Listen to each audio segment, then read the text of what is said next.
Salut à tous, bienvenue pour cette nouvelle vidéo, j'espère que vous allez bien. Aujourd'hui on se retrouve pour parler de catch et plus particulièrement du PLE Bad Blood qui a eu lieu ce week-end justement. C'est un event de la WWE qui était extrêmement attendu. Il a eu lieu à Atlanta et il a été extrêmement attendu tout simplement parce que vous aviez des affiches qui sur le papier étaient excellentes, qui faisaient limite rêver. Je précise bien sur le papier parce qu'on y reviendra un peu plus tard dans la vidéo. Je pense qu'il y a eu énormément de soucis avec ça et il y avait quand même un match pour moi qui, ne me hypait pas du tout. Mais c'est aussi un PLE qui était très attendu tout simplement parce qu'il y avait des retours. Il y avait des retours qui étaient spéculés, de qui on savait à peu près où est-ce que ça allait se situer, bien évidemment, on savait à peu près qui, mais on savait pas si ça allait être confirmé, forcément, ça restait de la spéculation.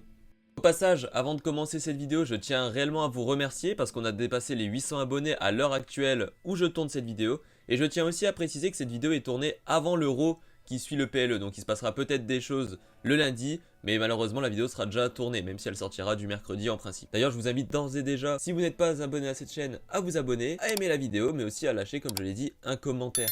Avant d'attaquer directement les matchs, etc., j'ai envie de tout de suite parler de l'intervention de Triple H, parce que c'est quelque chose qui n'a pas grand chose à voir avec les matchs finalement. C'était une intervention en cours de show, une intervention qu'il avait qualifiée de légendaire, unique. Bon, au final, un peu climatisé je trouve. Donc l'annonce de Triple H est tout simplement l'arrivée d'un nouveau titre, qui est énorme, et énorme dans le sens taille. Il est vraiment gigantesque je trouve pour une ceinture. Ce titre sera complètement dédié à Crown Jewel, en fait ce sera un match champion versus champion, donc actuellement on se dirigerait vers un Gunther Cody Rhodes pour déterminer qui serait le champion de Crown Jewel. Et pareil pour les filles, c'est-à-dire qu'on aurait Nia Jax versus Liv Morgan, pareil, pour déterminer qui est le champion Crown Jewel. Et honnêtement, bon, annonce légendaire, moi je trouve que c'est pas si légendaire que ça. Parce qu'au final, comme je l'ai dit, c'est un match champion versus champion avec un titre supplémentaire. Mais au final, quel est l'impact de ce titre en réalité? Crown Jewel n'est jamais un bon show. Enfin, c'est très rare qu'on ait des très bons matchs, en tout cas dans ces shows-là. Il y a toujours des bonnes surprises. Notamment, par exemple, le Roman Reigns versus Logan Paul qu'on avait eu en 2022. Et sinon, on sait très bien que c'est l'argent de l'Arabie Saoudite. Donc c'est surtout des gros matchs pour engendrer beaucoup de thunes. Et c'est jamais des matchs hyper séduisants. Et puis honnêtement, j'ai du mal avec l'impact de ce titre, parce que je comprends pas trop l'utilité. Au final, celui qui gagne ce titre-là, bah ouais, mais il reste champion. Dans tous les cas, il est déjà champion du monde poids lourd ou champion du monde universel. Quel est le principe d'être champion Crown Jewel? Et surtout, vous imaginez bien que c'est du coup un titre qui sera annuel, c'est-à-dire que en 2024, imaginons, là on peut avoir Gunther ou Cody Rhodes, 2025 ce sera sûrement quelqu'un d'autre. Mais le problème c'est que pendant une année, on peut pas se balader sur un ring et dire « Je suis champion Crown Jewel, respectez-moi ». Vous voyez, je trouve qu'il y a vraiment quelque chose qui va pas, ça ne suit pas. Après, dans le cas où on a un Gunther Cody Rhodes, on va pas se mentir, c'est un super match. Mais le problème c'est qu'on est dans une situation où Gunther ne peut pas perdre et Cody Rhodes non plus, les deux doivent rester forts et crédibles. Alors à mon avis, qu'est-ce qui va se passer sur le premier match? Kevin Owens va intervenir et va casser la gueule à Cody Rhodes. Gunther va remporter le championnat Crown Jewel, vous verrez. D'ailleurs, ce qui m'a inquiété par contre vraiment premier degré, c'est que suite à cette annonce, Gunther est arrivé, il fait sa promo, Bill Goldberg était dans le public, et évidemment, ils se fritent ensemble, et ce qui m'inquiète, c'est vraiment qu'on se dirige vers un match entre Gunther et Bill Goldberg. Et tout le monde sait que Bill Goldberg, c'est un dieu en Arabie Saoudite, je ne sais pas ce qu'il lui trouve spécialement, moi je suis pas un grand fan de Goldberg, alors oui c'est une méga star et tout, mais honnêtement, on s'en passerait de voir un match de Goldberg. Déjà les matchs de Goldberg, quand il était jeune, on s'en passait, mais alors maintenant, les matchs du grand-père Goldberg, ça ira. Maintenant on va pouvoir s'attaquer au match, et on va tout de suite s'attaquer à pour moi le meilleur match de la soirée, et peut-être même un des meilleurs matchs, si ce n'est le meilleur match de l'année. Drew McIntyre versus CM Punk dans un Hell in a Cell match. Quel match, tout simplement, il n'y a pas plus à dire. Moi je pense qu'il a été parfait, en plus il a été produit par Abyss, un ancien catcheur de la TNA, légendaire. Franchement j'ai trouvé ce match parfait, je trouve qu'on peut rien lui reprocher, c'est-à-dire qu'on n'a pas eu de moment de longueur. Les deux ont eu leur moment de gloire dans le match, et c'est surtout que le match représente le show. C'est l'égérie littéralement de Bad Blood. Vous avez Drew McIntyre qui a fini en sang. D'ailleurs pour le coup, sur le coup, moi je pensais que c'était du faux sang qui avait été rajouté à un moment où on a eu un cut caméra sur CM Punk.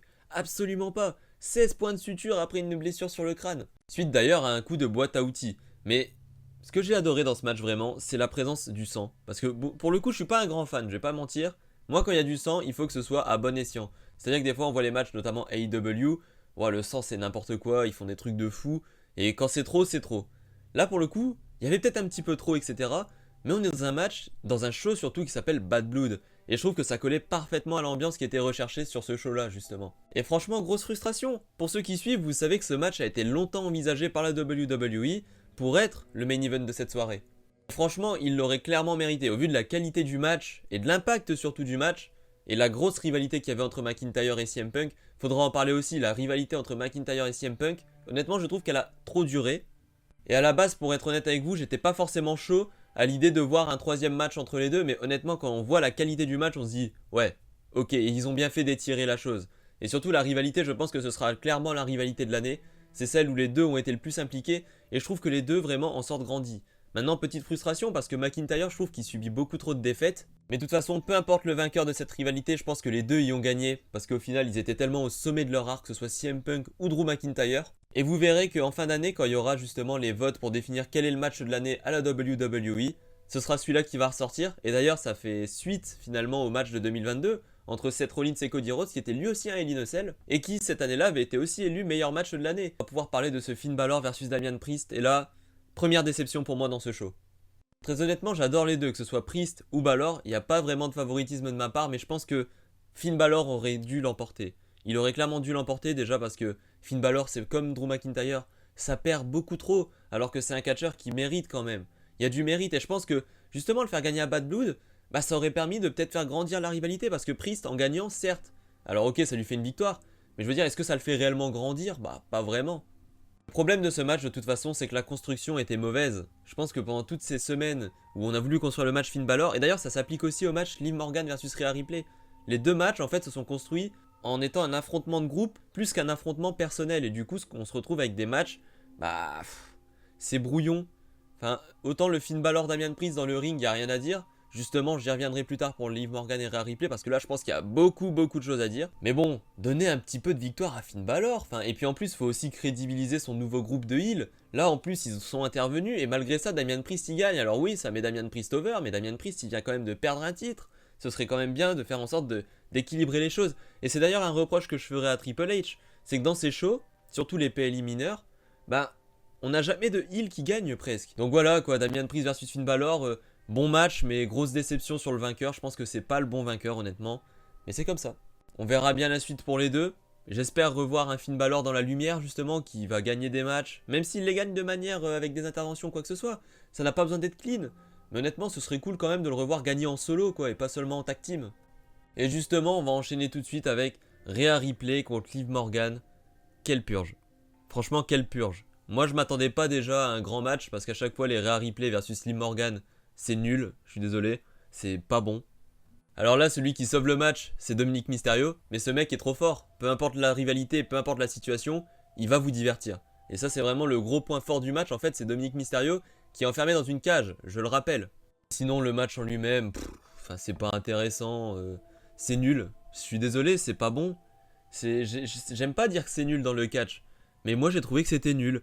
Il y a rien qui va, dans le ring c'était pas terrible. L'histoire, pareil, c'est comme pour Damian Priest et Finn Balor, c'est mal construit. Ça reste un match pour un championnat du monde cette fois-ci. Et malgré ça, en fait, on dirait que le réel prix qu'avait à gagner Rhea Ripley, c'était Dominic Mysterio. Mais à quel moment on fait passer cette superstar qu'est Dominic Mysterio, que j'adore comme j'ai dit, mais qui est quand même une star pour l'instant qui est en devenir, qui n'a pas de gros achievements ni rien, on le fait passer au-dessus d'un titre mondial. Ça renvoie quelle image du titre mondial, justement? Pour moi, c'est pas normal. Dans la construction, déjà, il y avait un souci. Honnêtement, pour moi, ce match n'avait rien pour être bon. C'est dur hein, ce que je dis, et je pense que je vais pas me faire des amis en disant ça. Après, ça reste mon avis, vous avez le droit de le contredire, etc. On est là pour débattre après tout. Mais honnêtement, ce match, je l'ai trouvé nul. Nul, rien à sauver.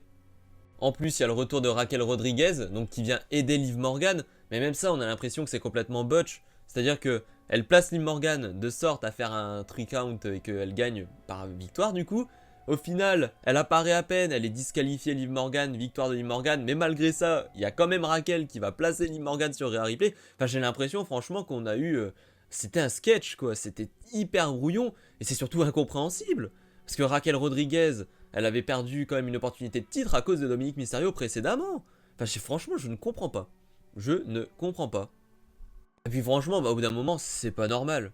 C'est pas normal. Enfin, ce match n'est pas normal. Il manque quelque chose. De toute façon, même quand Raquel est arrivée, le malaise. Aucune pop. Aucune pop, aucune hit, rien. C'était comme si c'était rien passé.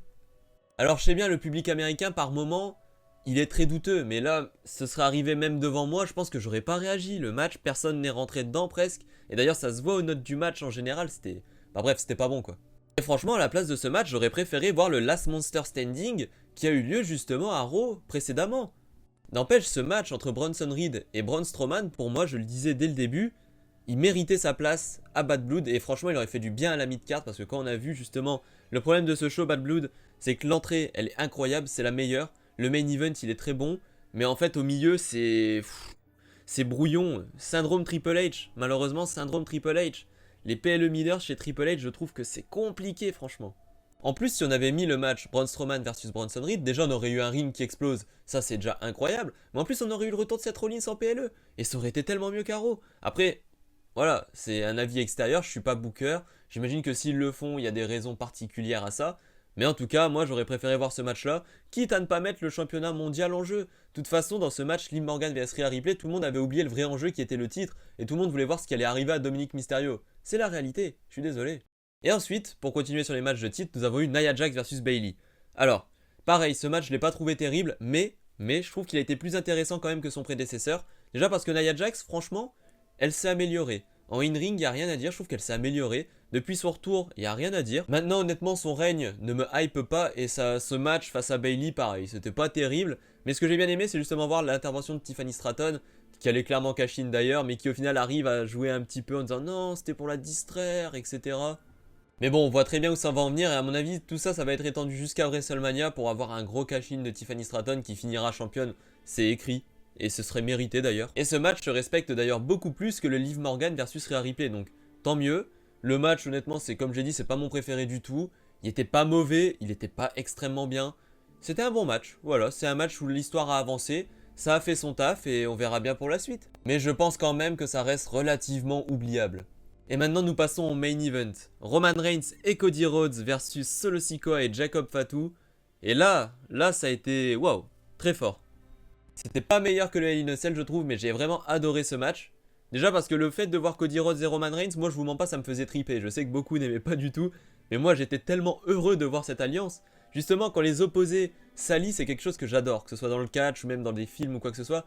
Quand des anciens grands ennemis font alliance face à un ennemi commun, je trouve toujours ça excellent. Et donc ce match, ce que j'ai aimé aussi, c'est que honnêtement Cody Rhodes était un peu là par la force des choses, mais n'avait pas grand chose à y faire, dans le sens où c'est une querelle familiale. Cody Rhodes ne fait absolument pas partie de la Bloodline, on est d'accord, mais je trouve pour autant qu'il n'a pas fait tâche. Et d'ailleurs il nous a offert un super spot au moment où il monte sur le coin du ring pour sauter justement sur la table des commentateurs où est Jacob Fatu afin de l'exécuter. Parce que Jacob Fatu c'est vraiment un truc de fou ce mec. Je pense que sa résistance est incroyable. Je ne sais pas combien de fois il aurait pu tomber KO et il se relève, normal. Alors des fois je trouve que le problème avec Jacob Fatu, c'est que des fois il n'y a vraiment pas de selling et je trouve ça un peu dommage. Mais après je chipote parce que ça fait clairement partie de son personnage. C'est censé être un mec super puissant et d'ailleurs il le montre. Enfin Jacob Fatu c'est vraiment une folie ce type. J'ai hâte de le voir un peu plus en solo etc. Après il vient juste d'arriver donc c'est pas grave, il y a le temps etc. Mais j'ai hâte de voir vraiment le futur de ce gars parce que c'est quelque chose de fou. Après il y a Solo Sikoa, bon là il y a un gros contraste je trouve. J'ai vraiment du mal, je trouve qu'il a pas de charisme. Il n'y a pas de charisme déjà, il se prétend chef tribal, je trouve qu'il n'y a pas de charisme. Dans le ring, franchement, quand je le vois, et ça me fait chier. Déjà, j'étais pas trop fan quand il était en forceur de la Blue Line, mais vraiment, Solo Sikoa, j'ai du mal. C'est personnel, je pense, parce que je vois beaucoup de personnes qui l'apprécient, et tant mieux. Mais franchement, moi j'ai vraiment du mal. Et dans ce match-là, encore une fois, je trouve que ça se ressent qu'il est en dessous. Déjà, il est face à Roman Reigns et Cody Rhodes.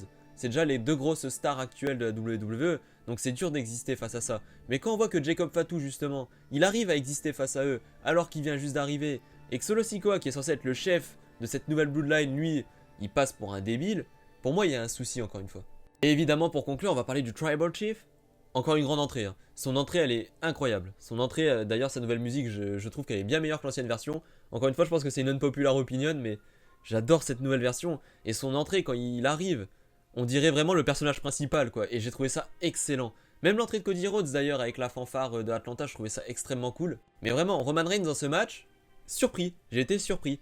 Parce qu'on l'a vu refaire des choses qu'il faisait plus récemment en heel, mais qu'il faisait beaucoup en babyface à l'époque. Avoir Roman Reigns en 2024 tenter un crucifix spin, je l'aurais pas mis dans un loto, tu vois. C'est quelque chose que je n'aurais pas vu venir.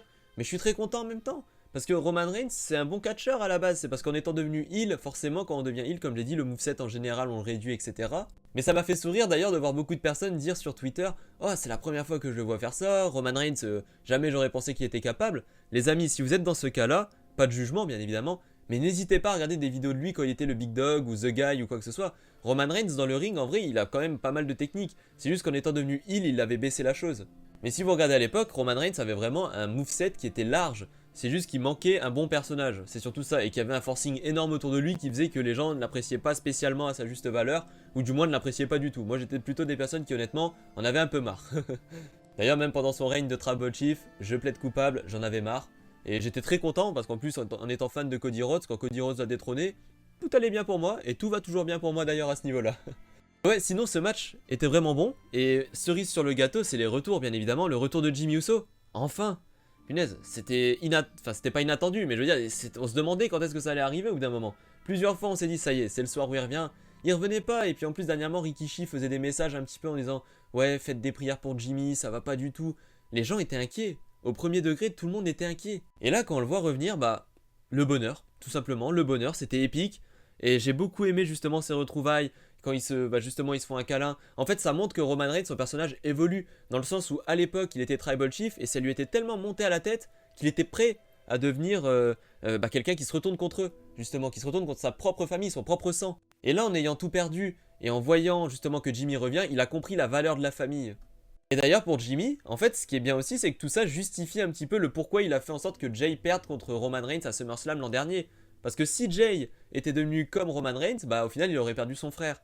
Et justement Jimmy ce qu'il voulait lui c'était retrouver une vraie famille, pas trouver justement ce règne tribal, tout ça. Et c'est quelque chose que j'ai vraiment adoré, je trouve que le développement du personnage là il était très bon, c'était très bien écrit et franchement nickel. Ce que j'ai aimé aussi c'est qu'à la fin, après la victoire de Roman Reigns et Cody Rhodes, il y a un peu un échange, bah ça c'était un peu pas très cordial quoi, enfin ils se respectent mais il y a quand même une certaine animosité. D'ailleurs j'aurais bien aimé voir une poignée de main entre les deux hommes, dommage qu'il n'y en ait pas eu une, mais c'est comme ça. Mais ce que j'ai aimé, c'est que Cody Rhodes, en fait, il se fait attaquer par Tama Tonga et Tangaloa après le match. Et sur le coup, Roman Reigns, lui, il repart. Et Jimmy, il lui dit non, il faut qu'on aille l'aider. Moi, je te suis, on est à deux, on peut les sortir. Et au final, ils y vont. Ils sauvent Cody Rhodes. Alors après, il y a encore une fois un échange de regards entre Cody et Roman Reigns. On comprend que Roman Reigns, il va vouloir revenir pour le titre. Mais en termes de développement de personnage, je trouve ça excellent. Je trouve juste ça excellent et j'ai hâte d'en voir plus. Et enfin, on a le retour du final boss, The Rock. Incroyable. C'était pour le coup quelque chose d'énormément spéculé, je n'y croyais absolument pas honnêtement parce que Bad Blood pour moi c'était un PLE trop, justement pas assez important pour avoir un retour direct de The Rock. Mais qu'est-ce qu'il a fait plaisir ce retour, et moi ce que j'ai bien aimé c'est qu'il a littéralement menacé tout le monde. Là quand on le voit il regarde Cody, il regarde Jimmy, il regarde Roman Reigns, on comprend que ça va chier pour eux. Et ça s'annonce vraiment bien pour le Survivor Series Wargame, même si honnêtement je ne sais pas où est-ce que sera Cody à ce moment-là. À un moment je me disais que Cody serait aussi au Survivor Series pour aider la Bloodline, tout ce genre de choses. Maintenant il faut savoir, vous l'avez peut-être pas vu parce que c'est arrivé en backstage, Kevin Owens a attaqué Cody Rhodes. Il l'a attaqué, ça n'a pas été diffusé ni rien. Triple H d'ailleurs il a fait un message en disant oui ce sera traité en interne etc. Mais le heel turn de Kevin Owens a bien été effectif.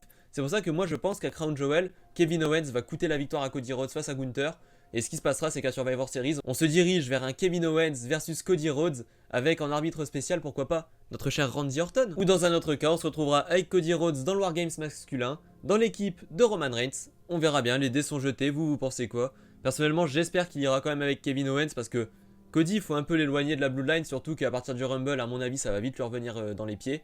Surtout qu'à la fin on a aussi vu des vidéos dans le public parce que Solo Sikoa, Tama Tonga, Jacob Fatu et en fait la Bloodline en général, la Bloodline 2.0 si on peut les appeler comme ça, sont repartis dans le public. Et justement quand The Rock apparaît, Solo se tourne vers un gars du public et lui dit ça fait partie du plan. Donc on s'attend vraiment à ce que The Rock soit en réalité derrière la Bloodline 2.0 depuis le début. Ce serait beau, ce serait très cool. Et ça donnerait encore une fois une histoire fabuleuse. Mais alors du coup ce show Bad Blood vraiment il s'est démarré d'une manière légendaire. Il s'est conclu d'une manière légendaire. Mais le problème c'est comme d'habitude c'est le milieu. Le milieu c'est creux. Le milieu c'est creux et je pense que c'est vraiment le problème des PLE sous Triple H justement comme je le disais. Encore plus quand c'est des PLE mineurs. Parce que le problème c'est qu'il y a trop peu de matchs et surtout trop peu. Parce que les gens vont dire oui quantité ne veut pas dire qualité nanana. Bah ouais mais regardez la qualité des matchs qu'on a. Oui le Hell in a Cell il est légendaire et c'est sûrement le match de l'année. Oui le main event il est très bien. Mais regardez les matchs du milieu c'est bof. C'est mauvais ou bof. C'est jamais bon réellement. C'est vraiment dommage justement de ne pas avoir des PLE qui soient réguliers. Dans le sens où on aurait un très bon main event. Forcément le main event est toujours au dessus. Un très bon opener. Et un bon milieu. On n'est pas obligé d'avoir des matchs légendaires au milieu. C'est pas ce que je dis. Je demande pas à ce qu'on ponde des 5 étoiles ou quoi que ce soit. Mais des matchs qui soient au moins cohérents avec leur propre histoire. Et qui soit divertissant. Mais en tout cas voilà, je vous invite à laisser votre avis en commentaire. Qu'est-ce que vous avez pensé de ce PLE? N'hésitez pas si vous êtes nouveau à vous abonner à la chaîne, à partager la vidéo et aussi à aimer la vidéo, c'est très important. Je vous remercie encore une fois les amis pour les 800 abonnés, c'est un truc de fou comment ça monte vite. Et on se retrouve bientôt pour une prochaine vidéo les amis. N'hésitez pas aussi à regarder, si vous avez vu, je sors des shorts tous les lundis. Merci à tous de suivre la chaîne, merci d'être aussi actifs dessus. Et je vous dis à la prochaine, c'était Louitos, ciao.